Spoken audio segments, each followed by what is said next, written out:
Michigan baby. John Rogers Jr. John Rogers Jr., white, 6 pounds. Mother's name Clara. John Rogers Jr., place of birth, Community Hospital. John Rogers Jr., place John of birth, Rogers Community Jr. John Rogers Jr. John My Rogers Jr. 2000th baby. John Rogers. Rogers. I thought so. A little over 25 years ago, I delivered this boy's father. My first baby. John Rogers. John Rogers Sr. He was a fine, healthy boy, too. Lucky he was. He was born at home, like 90% of Michigan's babies were in those days. No nurse, of course. But there was always some kindly neighbor to get things ready for the doctor. His mother had no medical attention until just before he arrived. He grew into a sturdy little rascal, and then he caught whooping cough. That year, over 300 Michigan children died of whooping cough, but he was lucky. Then when he just turned 4, diphtheria, along with over 6,000 other children in this state. That was before immunization for diphtheria. 470 youngsters died that year. Many more would have died, but for antitoxin. My number 1 baby pulled through all right. Then there was the time he fell and scratched his knee in the dirt. Lockjaw is a nasty business, and it doesn't sound any better when it's called tetanus. There was little we could do then to prevent almost certain death if there had been tetanus.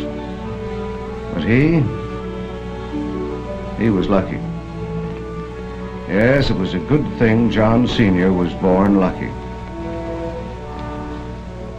We've come a long way in the years since he arrived. Children in Michigan now have a far better chance to grow up strong and healthy and free from disease. Today, long before baby arrives, every expectant mother can get prenatal care.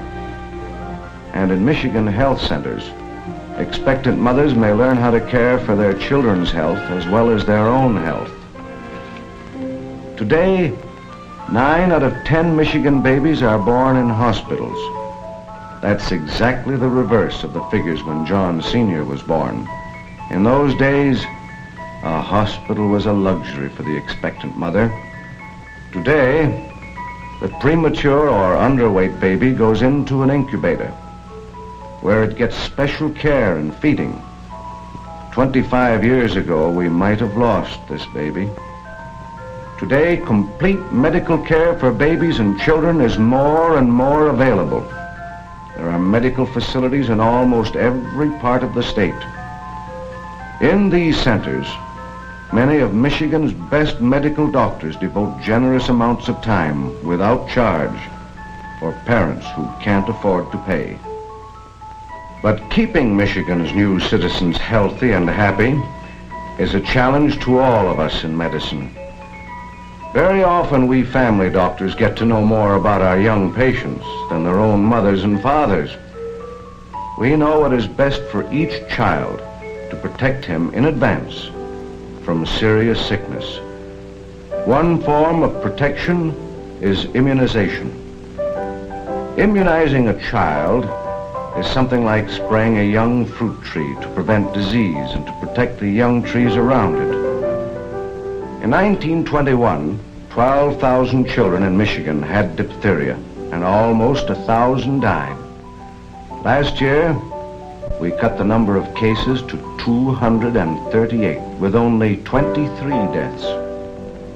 Even these could have been prevented if the parents had cooperated, because when every baby in the state is immunized, there will be no deaths from diphtheria.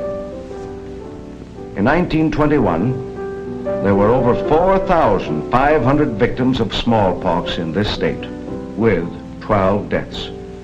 But there was only one case and no deaths last year. Where preschool immunization is the rule, diphtheria and smallpox just can't happen.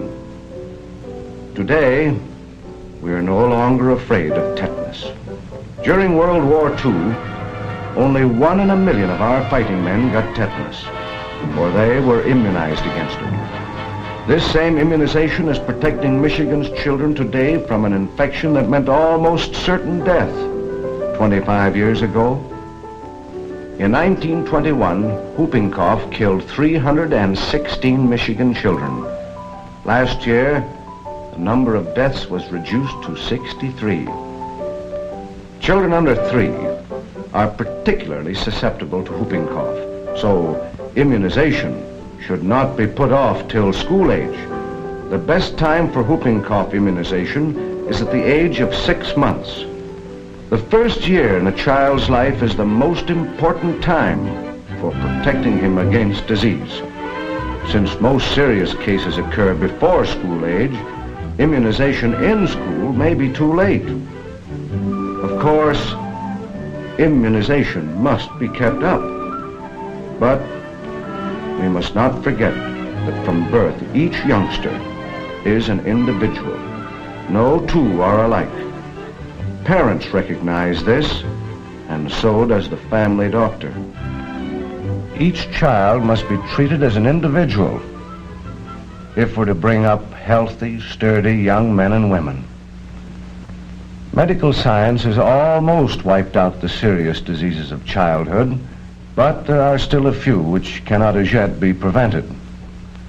For example, rheumatic fever and its after effects today cause more deaths in children than all communicable diseases combined. To reduce these deaths, your Michigan State Medical Society has set up rheumatic fever control centers to diagnose the disease in its early stages. In Michigan, in every part of the state, medical doctors give freely of their time to detecting this disease, which can do so much damage to the young heart. And while science has not yet been able to prevent rheumatic fever, it has learned the best way to treat it. We know that a long rest and properly supervised convalescence are really important. And in hospitals or at home, the closest cooperation between parents and their family doctor is necessary to safeguard the child's future health. Gradually, medicine is learning more about rheumatic fever and other diseases, so that today's children may have an even better chance to be strong and healthy. And by keeping up with the latest scientific developments with postgraduate courses and through research, we're keeping abreast of each new development. School is never over for the doctor of medicine in the battle to safeguard the health of your child. And the parents of today's children can have non-profit medical and hospital service to protect against the cost of unexpected illness. Our Michigan State Medical Society is behind the Blue Cross plan, which permits parents to pick the doctor they want for their children. Well over 1 million people in Michigan are benefiting by these plans. Yes, a lot has been accomplished to keep our children healthy and strong since that lucky first baby of mine was born. John Rogers, Jr., you're a lucky youngster, too.